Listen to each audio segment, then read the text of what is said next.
Unjuk rasa puluhan mahasiswa dari gabungan organisasi daerah Universitas Muslim Indonesia Makassar menolak pengesahan Undang-Undang Cipta Kerja di depan kantor DPRD Sulsel, Jalan Urip Sumiharjo, Kota Makassar berakhir ricuh.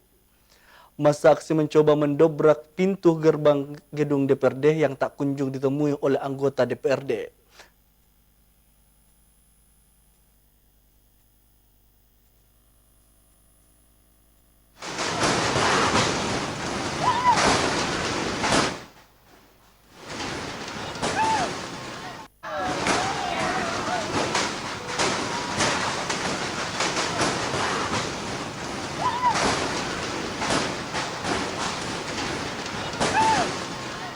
Kericuhan mewarnai unjuk rasa puluhan mahasiswa gabungan dari Aliansi Organisasi Daerah Universitas Muslim Indonesia Makassar di depan kantor DPRD Provinsi Sulsel, Jalan Urip Sumiharjo, Kota Makassar, Rabu sore.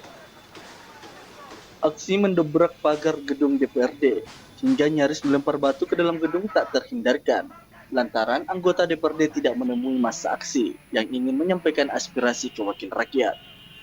Tak sampai situ, massa aksi juga menutup separuh badan jalan hingga menyebabkan kemacetan panjang.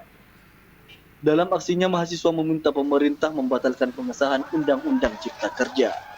Pasalnya sangat merugikan pekerja buruh, petani, karyawan, dan masyarakat kelas menengah ke bawah. Aksi unjuk rasa ini akan terus berlanjut hingga pihak DPRD Provinsi Sulawesi Selatan menerima aspirasi dan menemui para demonstran.